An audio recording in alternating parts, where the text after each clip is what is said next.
여호수아 6장 8절부터입니다.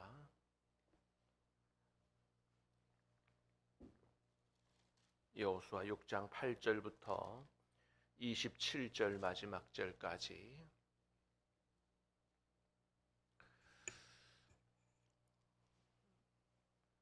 여호수아가 백성에게 이르기를 마침에 제사장 7은 양각 나팔 7을 잡고 여호와 앞에서 나아가며 나팔을 불고 여호와의 언약궤는 그 뒤를 따르며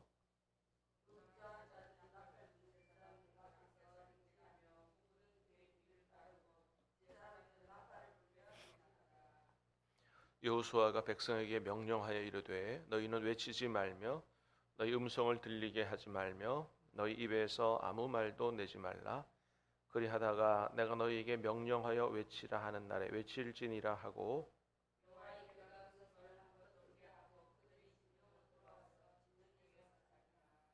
또 여호수아가 아침에 일찍이 일어나니 제사장들이 여호와의 궤를 메고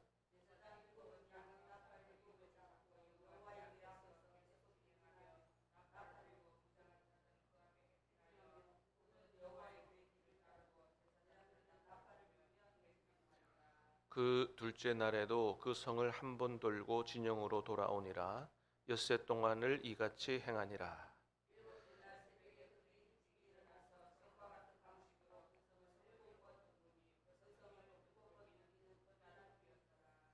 일곱 번째에 제사장들이 나팔을 불 때에 여호수아가 백성에게 이르되 외치라. 여호와께서 너희에게 이 성을 주셨느니라.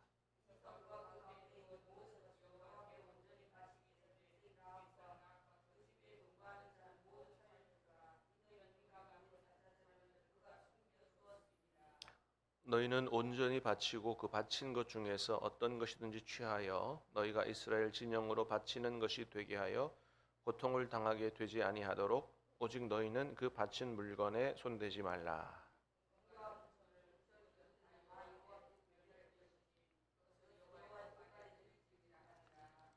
이에 백성은 외치고 제사장들은 나팔을 불매 백성이 나팔 소리를 들을 때에 크게 소리질러 외치니 성벽이 무너져 내린지라. 백성이 각기 앞으로 나아가 그 성에 들어가서 그 성을 점령하고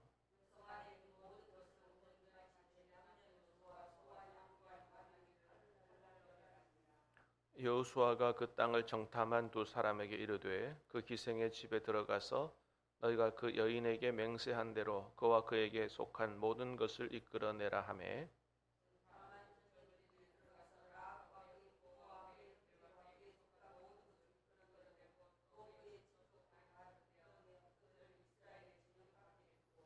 무리가 그 성과 그 가운데 있는 모든 것을 불로 사르고 은근과 동철기구는 여호와의 집 곳간에 두었더라.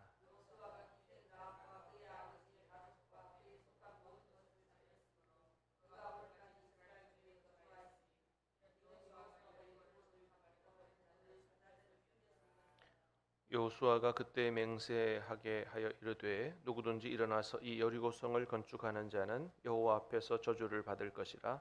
그 기초를 쌓을 때에 그의 맏아들을 이룰 것이요 그 문을 세울 때에 그의 막내 아들을 이루리라 하였더라. 여호와께서 여호수아와 함께 하시니 여호수아의 소문이 그 온 땅에 퍼지니라. 아멘. 자, 오늘 말씀 너무나도 재미있고 너무나도 유명한 말씀, 바로 여리고 성이 무너지는 놀라운 기적의 사건이 기록이 되어 있습니다. 자, 하나님께서 이제 이 여리고 성을 정복하도록 하기 위해서 여리고 성을 정복하는 방법에 대해서 오늘 본문에서 말씀해 주시고 있는 걸 보게 돼요. 자, 8절 9절 두 절입니다. 시작. 여호수아가 백성에게 이르되 7은 양각 나팔 7을 잡고 여호와 앞에서 나아가며 나팔을 불고 언약궤는 그 뒤를 따르며 무장한 자들은 나팔 부는 제사장들 앞에서 행진하며 후구는 궤 뒤를 따르고 그 나팔을 불며 행진하더라. 아멘. 자, 여리고성 정복을 위한 행진 방법에 대해서 말씀하세요.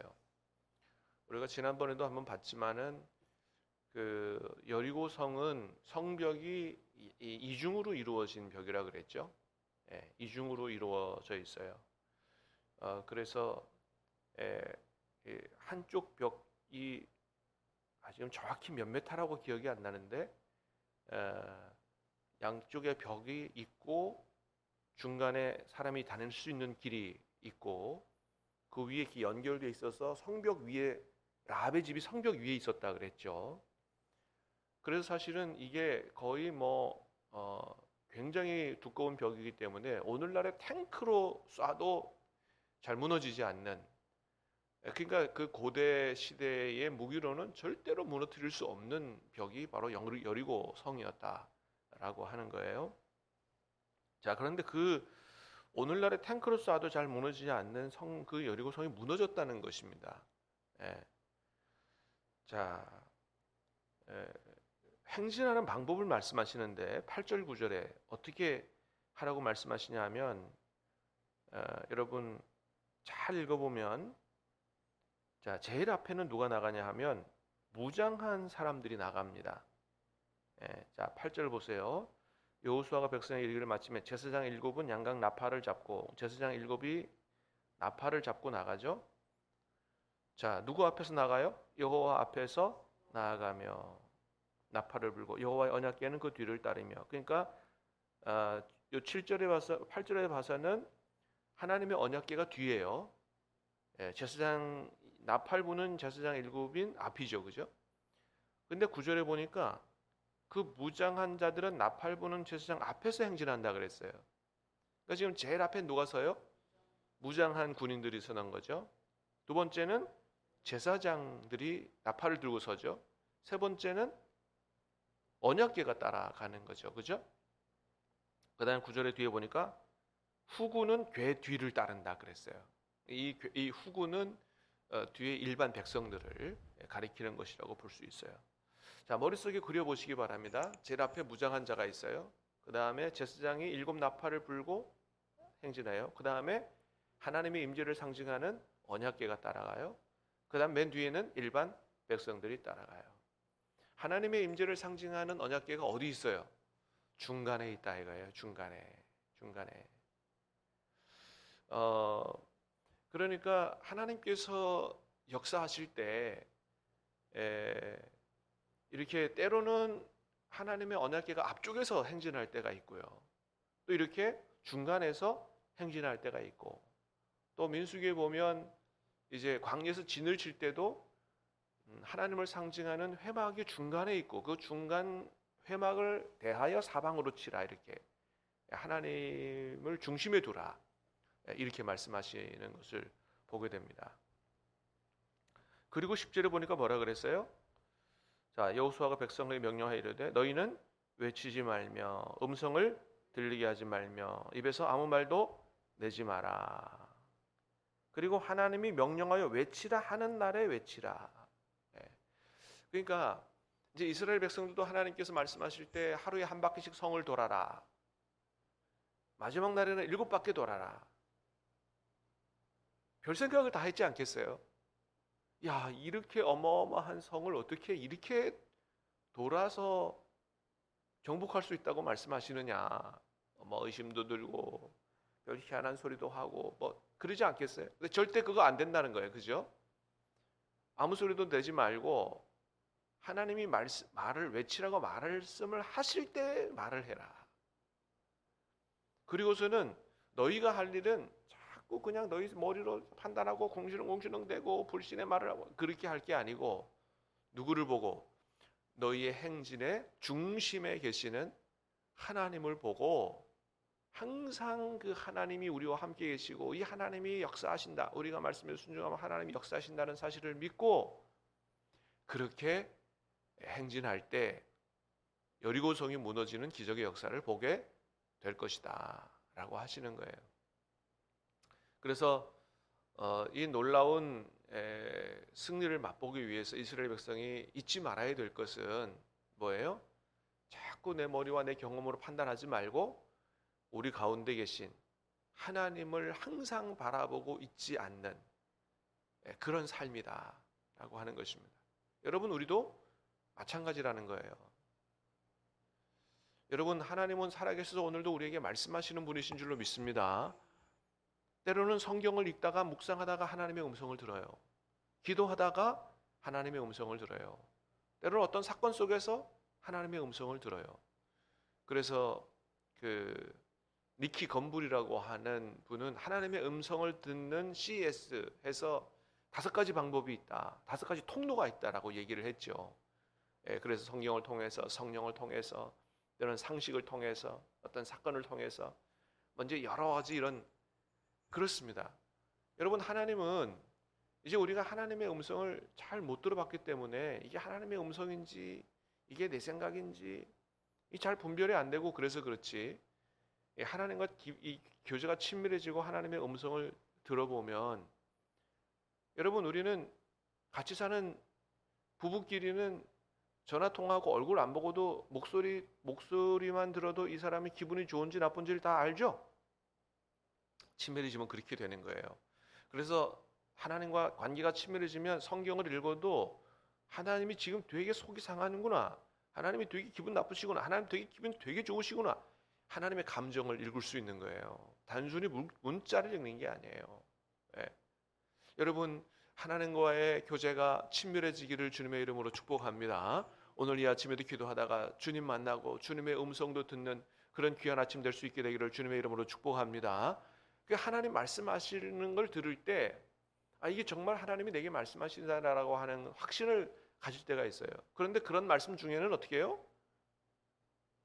이대로 하면 망할 것 같아, 이대로 하면 절대 뭐가 일어나지 않을 것 같고 오히려 더 불이익이 될 것 같아, 손해볼 것 같아, 이런 말씀들이 많단 말이죠. 근데 하나님 원하시는 건 뭐예요? 그게 하나님 말씀이면 그래도 순종하기를 원하시는 거거든요. 여러분, 성경에 그런 말씀이 얼마나 많아요. 하나님께서 아브라함에게 뭐하라 그랬어요?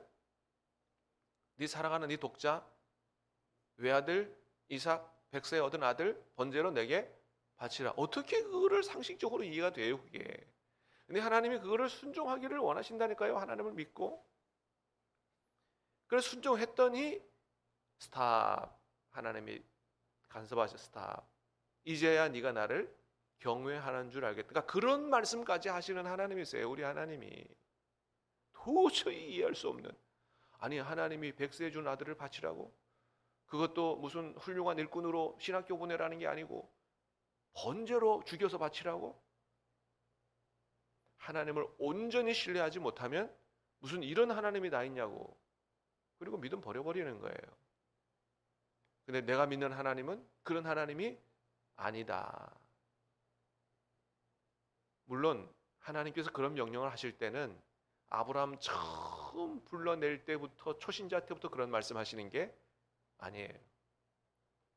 그 말씀을 감당할 만한 믿음에 거의 다다랐을 때. 그러니까 하나님이 우리에게 말씀하시는 건 뭐라고 이해하면 되냐 하면, 내가 이 말씀을 결단하고 순종할 수 있다라고 생각하시면 돼요. 절대 순종하지 못할 말씀을 주시지 않습니다. 그래서 하나님이 주시는 그 말씀은 어떤 말씀이든지 여러분, 우리가 감당할 수 있고, 또 감당하면 하나님의 살아 역사하심을 보고 복이 되는 줄로 믿으시기를 바랍니다. 그렇습니다. 자, 그래서 항상 하나님을 바라보고 하나님을 믿고 순종하라는 거예요. 여러분, 나중에 이 탱크로도 무너질 수 없는 여리고 성이 무너집니다. 탱크로도 무너질 수 없는 성이 무너졌다는 것은 누가 하셨다는 것을 말하는 거예요?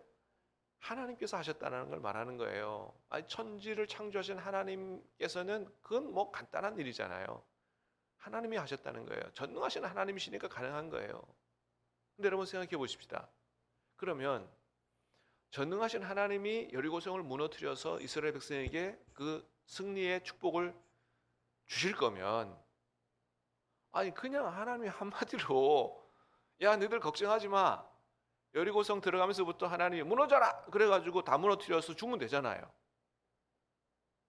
그럼 간단한 걸 왜 시키는 대로 하라 그러고 하루에 한 바퀴씩 돌아라? 그리고 일곱째 날에는 7바퀴 돌아라. 아무 소리 하지 마라. 그리고 외치라고 할 때 외치라. 그러면 무너질 것이다. 왜 그렇게 하셨을까요? 다 이유가 있다 이거예요. 하나님께서 이스라엘 백성에게 주시고자 하시는 축복은 단순히 적과 꿀이 흐르는 땅, 먹고 살기 좋은 땅, 풍요롭게 사는 땅을 주시는 게 아니에요. 그 축복은 두 번째 축복이에요. 이스라엘 백성에게 하나님이 주시고자 하시는 축복의 첫 번째는 뭐냐 하면 믿음의 축복입니다. 영적인 축복이에요. 그래서 어떻게 해요? 영혼이 잘됨 같이 범사가 잘 되는 거예요. 먼저 그의 나라와 의를 구하면, 그런 믿음을 갖게 되면 이 모든 것을 더하시는 거예요. 하나님께서 우리에게 주시고자 하시는 축복은 그냥 세상 사람들보다 예수 잘 믿으면 더 부자가 되고 더 부귀영화를 누리고 더 출세하고 이 땅에서 그렇게 단순히 그런 축복을 주시려고 하는 게 아니에요. 그보다 더 우선적인 건 뭐라고요? 하나님을 더 깊이 알아가고 하나님을 더 신뢰하고 하나님과 함께 사는 그런 영적인 축복, 믿음의 축복, 또 내면의 축복, 아울러 플러스 물질의 축복, 세상의 축복. 그 다음에 더 나아가서 그런 축복으로 세상 모든 사람들에게 축복의 통로가 되는 그런 삶을 살도록 복을 주시기 위한 하나님의 계획이다라고 하는 거예요. 그게 여러분 아브라함에게 계획하신 하나님의 축복이에요. 하나님께서 아브라함을 불러내셨어요. 그리고 뭐라고 말씀하세요? 너는 내가 보여줄 땅으로 가라. 내가 너에게 복을 주어 너로 큰 민족을 이루게 하고. 요거는 하나님께서 아브라함을 통해서 이루시고자 하시는 계획의 시작이에요. 아브라함에게 복을 주시고 그리고 자손이 번창하고 큰 민족을 이루고, 세상 사람들은 그게 그게 최고의 축복이고 온전한 축복이라고 생각하죠. 근데 하나님의 축복은 그게 끝이 아니에요. 뭐예요? 그래서 장차 어떻게 해요? 땅의 모든 족속이 너를 통하여 복을 얻게 하려는 그런 계획으로 아브라함을 불러내시고, 아브라함이 믿음의 조상이 되도록 그렇게 훈련시키시고 이끌어 가시는 거거든요. 아브라함이 하나님으로부터 갈대아우르에서 부름을 받았을 때 처음서부터 믿음의 조상이 될 만한 믿음을 가진 게 아니에요. 하나님의 인도를 따라왔지만 가나안 땅에 기근이 들었어요. 그러니까 어디로 내려가요? 먹고 살기 위해서 하나님께 물어보지도 않고 애굽으로 내려가잖아요. 부인 뺏길 것 같으니까 거짓말 하잖아요. 아직 믿음이 온전치 않기 때문이에요. 그래서 그 초신자 때에 실수하는 믿음을 하나님이 야단치지 않으세요. 근데 그런 많은 과정들을 거쳐서 아브라함 믿음이 어떻게 해요? 점점 더 성장하게 되죠. 창세기 22장에 가서는 뭐까지 요구해요? 네 아들 독자까지도 내게 바치라는 그런 말씀까지 하시고, 그런 테스트를 통해서 또 완전한 믿음의 사람으로 만들어 가셔서 아브라함과 그 후손을 통해서 믿음이 계승되고, 나중에는 이스라엘이 만들어지고, 이 이스라엘이 이런 여러 가지 과정을 통해서 온전히 하나님을 믿는 국가로 탄생됨으로 말미암아 세계 열방의 축복의 통로가 되고 제사장 나라가 되는 이런 계획을 이루어 가기를 원하신다는 거죠. 그래서 보세요. 하나님이 이스라엘 백성을 애굽에서 구원해서 단순히 이 세상 물질적인 축복을 주시기를 원하셨다면 어디로 데려가면 빠르냐 하면 요셉이 팔려갔던 지중해 해변길, 비아 마리사라고 하는 그 길, 그 좋은 길로 데려가면 돼요. 그러면 일주일이면 가나안 땅에 가는 겁니다. 근데 그렇게 안 하시고 어떻게 하셨다고요? 돌려서 광야로 오게 하셨다는 거예요. 오게 하셨다는 거죠. 그런 과정 속에 숱한 어려움들을 겪게 하세요. 구원받았어요. 구원받고 예수 믿었으면 이제 좋은 일만 벌어져야 되는데 교회 열심히 다니고 해도 어려움이 생기더라 이거예요. 홍해바다 만나는 겁니다. 하나님의 인도를 따라 순종해서 갔더니 마라, 썬물 만나는 겁니다. 먹고 살기가 어려울 정도로 광야로 들어가는 겁니다. 내가 열심히 예수님 믿고 예수님의 말씀을 따라 살았는데 왜 이래? 그럴 때도 있어. 하나님 도대체 나한테 왜 이러세요? 이렇게 할 때도 있다고요. 그런데 하나님이 괜히 고생시키시는 게 아니라 말이죠. 하나님을 믿으라는 거예요. 순종하라는 거예요. 온전히 믿으면 어떻게 해요? 하나님이 그 속에서 기적을 행하시더라. 홍해바다도 가르시더라. 먹고 죽을 수밖에 없는 땅에서 하나님이 하늘에서 만나를 내리시더라. 반석에서 샘물을 내시더라. 쓴물을 단물로 바꾸시더라. 조금 더 가니까 엘님이 나오더라. 하나님이 그런 과정들을 통해서 이스라엘 백성들이 믿음이 점점 더 성장하도록 하는 거죠. 그래서 요단강도 건너게 하시고, 그죠? 마찬가지예요. 여리고성도 그냥 무너뜨려 주시면 되는데 아니에요. 이렇게 말씀하시는 거예요. 뭐예요? 나를 믿으라는 거예요. 순종하라는 거예요. 그러면 하나님의 살아계심을 보게 될 거다. 하나님의 능력을 보게 될 거다. 이제 그런 믿음으로 성장하고, 그래야 더 큰 전쟁에서 승리하고 가나안 땅 정복을 전체를 정복한 이후에 그 땅에서 어떻게 해요? 전 세계 열방을 향하여 제사장 나라로서의 축복의 통로로서의 그런 쓰임 받는 그런 복을 누릴 수 있기 때문에 하나님이 이런 믿음, 이런 여러 가지 과정들을 통해서 우리의 믿음을 성장시켜 가신다는 것입니다. 그래서 여러분, 우리가 인생에서 만나는 여러 가지 난관들, 어려움들, 장애물들은 다 하나님이 우리의 믿음과 우리의 믿음을 성장하고 성숙시키기 위해서 준비하신 과정이요, 재료다. 절대로 단순히 고생만 시키려고 하시는 게 아니다라는 사실을 잘 깨달아 알아야 되고, 그런 어려움을 만날 때 오히려 더욱더 기도하고 더욱더 하나님을 의지함으로 말미암아 순종하여 나가면 하나님의 역사를 경험하게 된다라고 하는 것이 오늘 본문과 성경의 교훈이다라고 하는 겁니다. 라합은 그와 같은 온전한 믿음으로 온 가족을 구원했고, 여호수아는 또한 그와 같은 온전한 믿음으로, 오늘 말씀 맨 마지막 절에 뭐라 그래요? 자, 27절 말씀 시작. 여호와께서 여호수아와 함께 하시니 여호수아의 소문이 그 온 땅에 퍼지니라. 여호수아는 그와 같은 온전한 믿음으로 행하면서 하나님의 역사를, 하나님의 살아계심을 여호수아를 통해서 온 세상에 보여줌으로 여호수아도 같이 아주 위대한 사람으로 소문이 나는 이런 복을 받게 되었다라고 하는 것입니다. 사랑하는 여러분, 저와 여러분에게도 하나님께서 이와 같은 믿음, 또 이와 같은 영육의 축복, 쓰임받는 축복의 통로가 되는 이런 은혜를, 이런 복을 주시기를 원하십니다. 어떤 말씀하시든지 하나님의 말씀을 잘 듣고 아멘으로 순종하고 하나님의 놀라운 역사를 경험하여 볼 수 있기를 주님의 이름으로 축복합니다. 기도하겠습니다.